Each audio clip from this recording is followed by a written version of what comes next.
Donc pourquoi un débat sur l'eau? Alors pour plusieurs raisons. La première paraît presque banale maintenant. L'eau est un bien précieux, rare et menacé. On peut parler entre autres du réchauffement climatique. On annonce d'ici 2050 plus de 2 degrés sur le bassin d'Adour-Garonne qui nous intéresse, et ce qui entraînerait à l'horizon 2050 une baisse de entre 20 et 40% de la ressource en eau, ce qui paraît énorme. Deuxième raison, on pense que l'eau est un bien commun qui doit être géré dans un objectif exclusif d'intérêt général et non pas faire l'objet d'intérêts privés et commerciaux. Il est donc important que la gestion publique fasse de chacun et chacune d'entre nous un acteur de la politique de l'eau. À mon sens, l'eau doit être un élément du dialogue politique-social. Encore faut-il qu'il y ait un dialogue, que ce dialogue ait lieu. Or, malgré nos demandes réitérées, le débat sur l'eau n'a pas été mené de façon très approfondie au sein du Grand FIGEAC. Or, les élus municipaux vont bientôt, ou parfois l'ont fait, ont pris une décision au sujet de la gestion de l'eau, et cette décision va induire de lourdes conséquences sur ces problématiques de l'eau. Alors, je vous explique assez rapidement quel est ce vote qui va avoir lieu. La loi NOTRe impose un transfert de compétences eau et assainissement aux communautés de communes au 1er juillet 2019, donc demain. Devant les nombreuses réactions suscitées par la proximité de l'échéance, la loi a été modifiée et permet de repousser cette prise de compétence au 1er janvier 2026.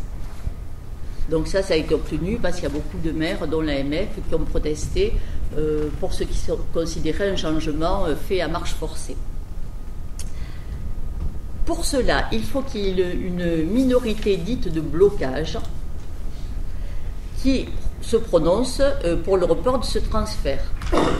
Ce report se fera s'il y a 25% de communes représentant 20% de la population qui votent pour ce report.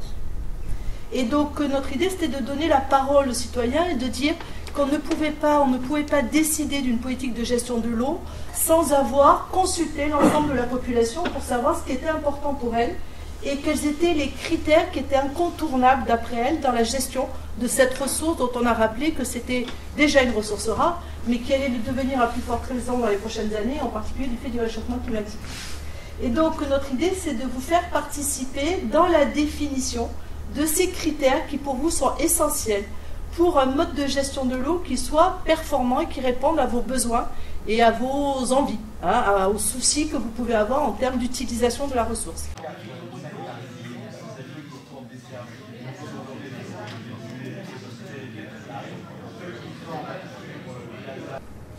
Donc si je reprends, j'ai noté au fur et à mesure, les idées qui ressortent, ce n'est pas tous les points, mais globalement ce qui apparaît comme important, c'est d'abord de travailler en amont sur tout ce qui est prévention, tout ce qui est protection de la ressource, avant de parler de son utilisation, de son traitement. C'est le fait de viser une équité, une égalité dans le mode de distribution, tarification, qualité de l'eau, etc. On a parlé aussi de nécessité de proximité, de cohérence géographique de la gestion de la ressource, de réflexion collective, d'association des citoyens, aussi bien en termes de responsabilisation qu'en termes de connaissances, d'informations données sur ce que représente la gestion et le traitement de l'eau. Il y a une partie des communes qui sont organisées aujourd'hui en syndicat pour la gestion et la production de l'eau. Et donc un des syndicats qui est le Ségala Limargue... Non, c'était le Limargue, on pouvait se maintenir puisqu'on était à cheval sur 4 communautés. Donc on pouvait se maintenir, mais on a préféré agrandir le périmètre et faire profiter d'autres. Comme ça...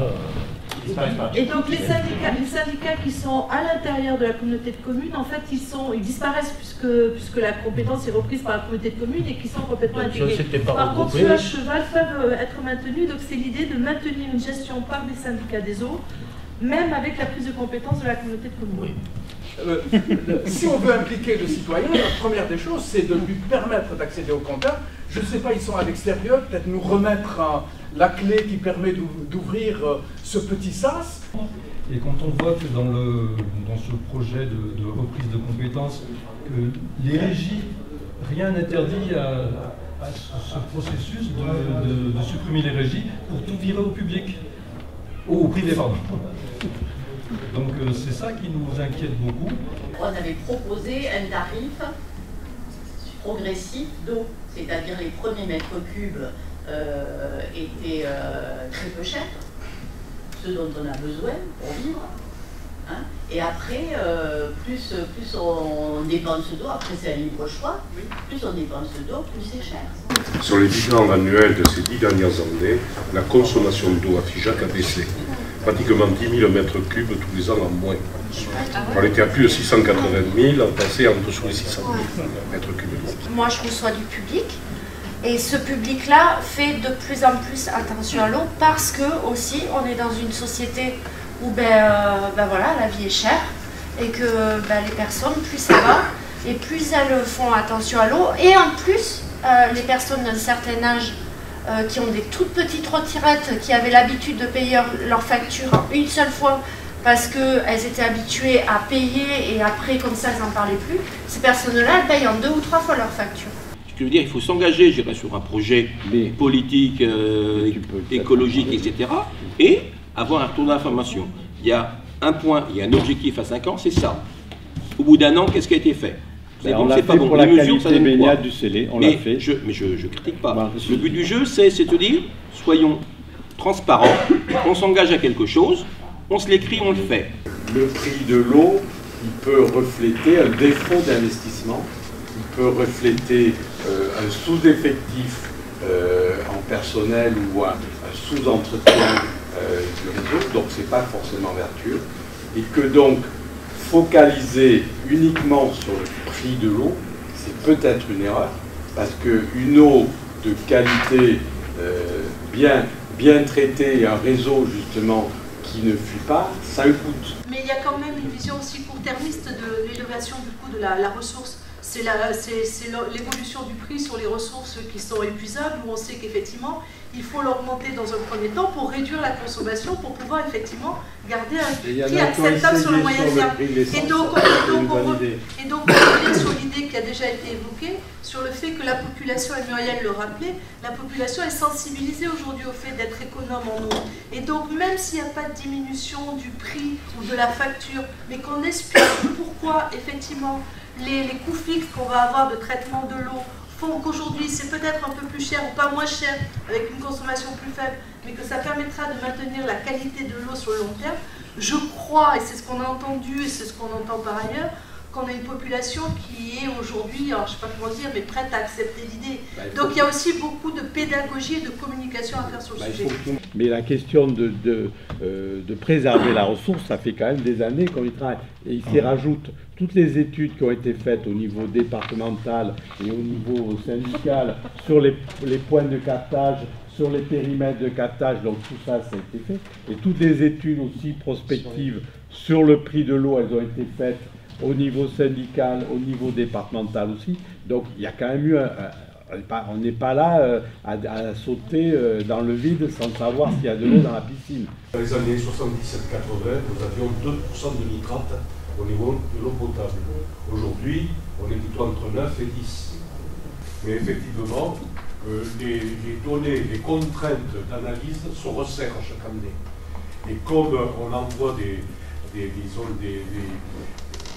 chimique de plus en plus, on a de plus en plus de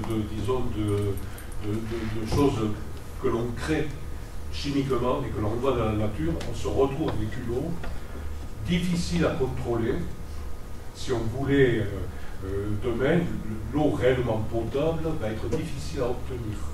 La pollution individuelle, ce qu'on appelle diffuse, effectivement, il n'y a pas que les industries, la vallée du Célé, on ne le sait pas, c'est Escherichia coli qui pollue l'eau du Célé. Escherichia coli, c'est la production humaine, c'est pas la production industrielle. Regarde le stand.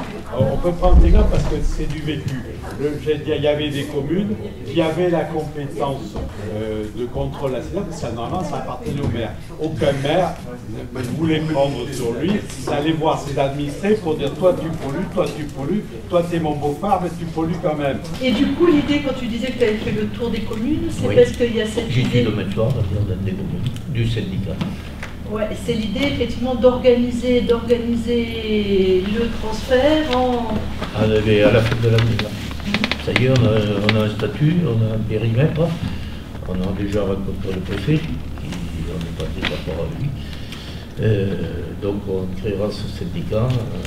C'est la communauté qui prendra la compétence et qui nous la remettra à gérer. C'est clair, c'est net. Si on parle beaucoup du transfert, on parle de 2020, on parle de 2026. 2020, c'est la date au plus tôt. 2026, c'est la date au plus tard. Mais rien n'empêche que ce soit en 2021, 2022, etc. Donc, il me semble qu'il serait important de prendre le temps de bien préparer le transfert pour que tous les préalables soient bien levés, pour que ça se fasse sans impression de passage en force qui est ressenti. Parce que maintenant que j'ai 4 ans d'expérience de commission, je m'aperçois quel est le travail de fond et la densité de ce qu'on peut faire en 6 mois. Et je suis sûr que tous ces problèmes-là, on ne va pas atteindre les objectifs que l'on souhaiterait en 6 mois. C'est pour ça que je souhaite qu'on reporte. Donc on a l'impression qu'on veut se dépêcher pour faire passer ça en force, et on ne prend pas le temps de bien réfléchir à Et puis qu'on a prévu aussi de travailler à l'abrogation, Oui. qu'on a prévu aussi de travailler à l'abrogation de la loi NOTRe. Donc d'ici 2026, on y sera peut-être arrivé. Oui. Voilà.